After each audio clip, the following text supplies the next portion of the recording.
welcome back to Keto Homestead with Jess. Today I'll be working on canning up some pork loin, so follow along with me and I'll show you how. I've got my pork loin out. I thawed it out in the refrigerator for a couple of days, and we're just going to cut this up. I'm going to put it in my little plastic bucket here, and I'm going to add some seasonings, and then we'll get to canning it. I was able to hobble out here into the kitchen this morning. Gotta keep on pressing on, right? Keep on going. So canning season is not going to wait for me, so I'm going to get to cutting this.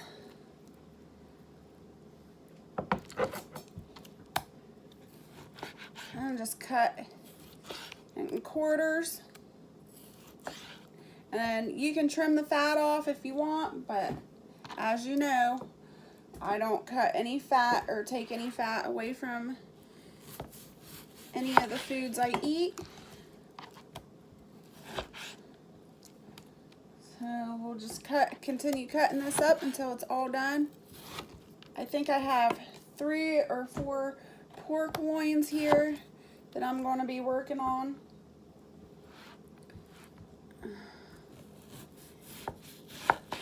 I don't know if you can see this, but I do have a cutting board down. It's a pretty cool backstory. See the cutting board? It's nice and clean and disinfected, but it is a little dingy, that's fine with me. It does its job. It works for me. But about 5 years ago, we have across the creek from us, we have a school they use for like our little township meetings and stuff like that now. And it was actually Barrett's elementary school when he was growing up, but they just use it for town meetings now. But they also have those recyclable trash bins over there, those big ones. And it's supposed to be for, plastic or paper, but every once in a while we'll go over there and check it, and people put all kinds of stuff out there. They'll put their baby swings or high chairs, or one time I went over there and they had pool supplies, like, they'll blow up pool toys and loungers, whatever. And one day I went over there, I don't know, I just was in the mood to go dumpster diving, I guess. And we went over there, and somebody had put these pretty good size cutting boards in there. There's like 6 of them. There was really nothing wrong with them other than the fact that they were used a lot. So I nabbed them up and brought them home and cleaned them up really good. And like I said, they were used, but I don't think there was any reason to throw them away. So I took them home about 5 years ago and have used them ever since. I use them for when I'm butchering my chickens or cutting up any meat. So I really like them. They're very useful.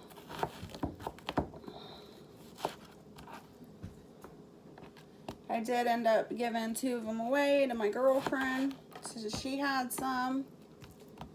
And then when we do butcher chickens or turkeys or ducks, we'll take these cutting boards out and put them on our stainless tables that we have outside.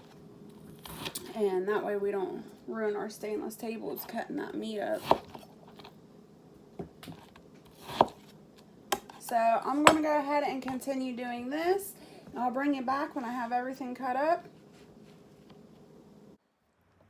I am on my 3rd pork loin here, and I was just thinking, another tip to give you guys is when you're cutting up meat like this to can, when you put it in the freezer to thaw out, don't let it completely thaw. You need to let it thaw enough for you to work with it, but if you leave it just a little bit frozen, I don't know if you can tell, a little bit frozen, it'll be a lot easier to cut through and work with. And by the time you get everything really cut up and seasoned and ready to be canned, everything should be completely thawed out. So you don't want it completely frozen, but you don't want it completely thawed out. So that's just another tip to give you. All right, I'm on my 4th pork loin now. And I think I am just going to cut these into pork chops and can them that way. I'll cut them about 1 inch thick. About like that. So, cut that piece of fat off and put it in there. I wanted to tell you, every time I do a canning video, I always get the same question. Why are you canning that? Why are you canning this? The reason, one of the reasons I can, especially meat, is to free up freezer space.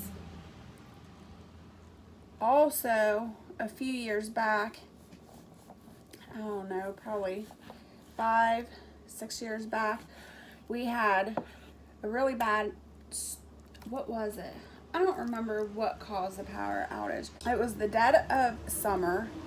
It was so hot that year, and the power in Licking County went out. Like, everybody was out of power. Of course, that year we had 2 large size freezers full of just the harvest from the garden, from meat, and thankfully we were lucky enough. Barrett has a brother that lives a county over that didn't lose power, so we were able to truck up most of our food and put it in his freezer. We did lose some stuff, but not as much as I expected we would lose. Also, on our side, we have a natural spring, so the things that we use every day, so the items that we use like every day, like say the milk and the butter and stuff like that, we were able to put in totes and take it down to the spring and keep that until the power came back on. And it was a long time. It was like at least a week that power was out. And people were just scrambling around town. There was no ice. Everybody was buying up all the ice. All the air conditioners in town were bought up. Fans. You couldn't find anything. All the like Salvation Army and Goodwill and all those helpful places, they were trying to give away fans to the people that they could. It was just like a horrible thing.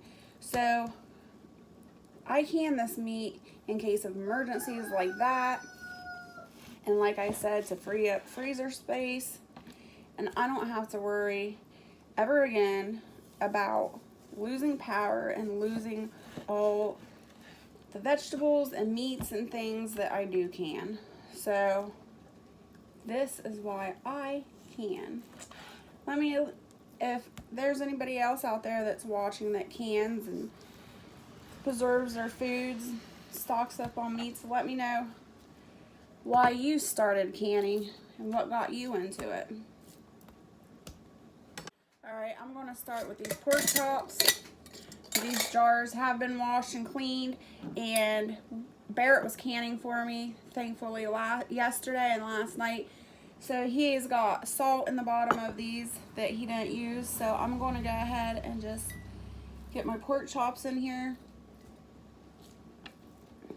And I'm going to put 4 to a jar.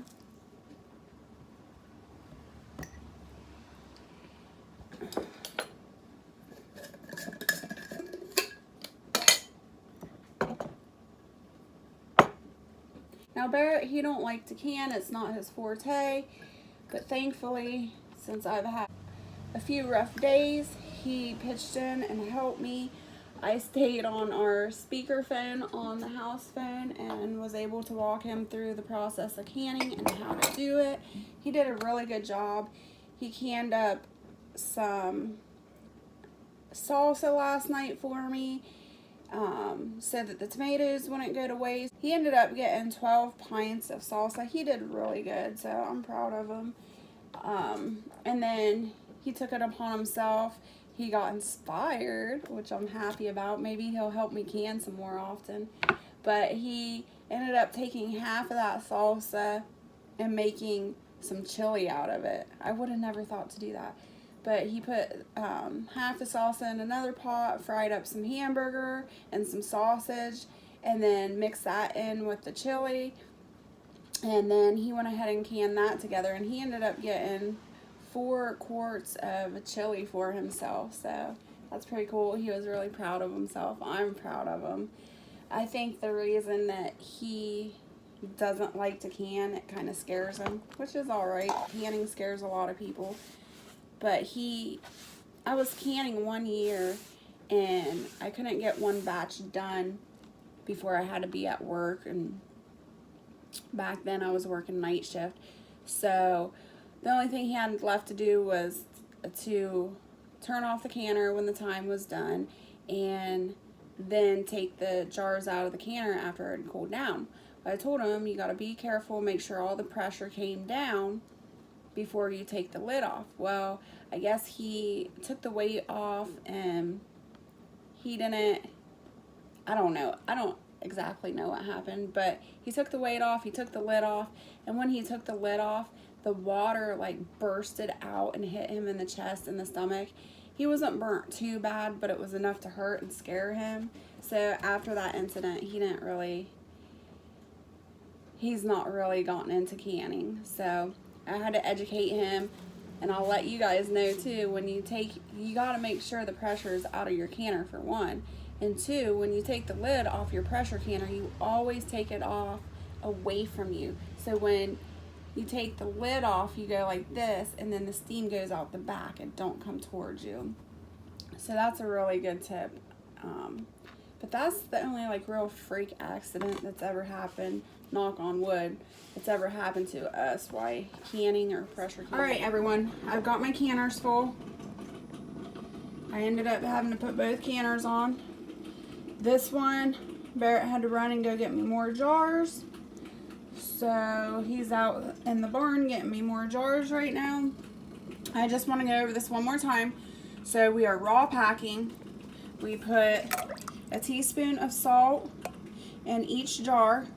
Then we put our meat in. We wiped our rims with vinegar, and then we put our lids and rims on. I filled my canner up to my specific canner instructions with water.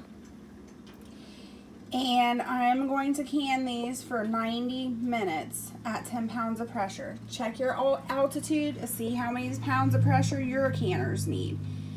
As soon as Barrett gets back in here, I will get the other, probably 3 more will fit in here. I'll get the other 3 jars in here, and then I'll get these canned up. It's time to pull our pork out of the canners.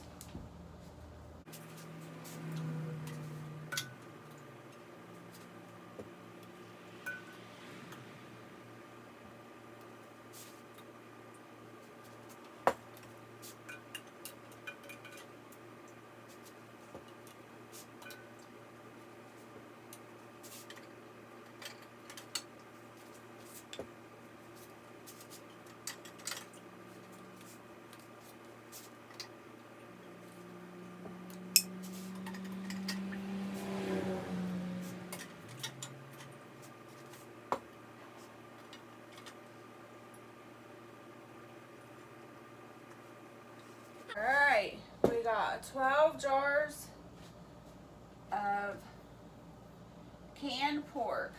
Alright everyone, well thank you for watching Keto Homestead with Jess as I can some pork loin up. I hope this canning tutorial was helpful for you, and I hope to see you soon.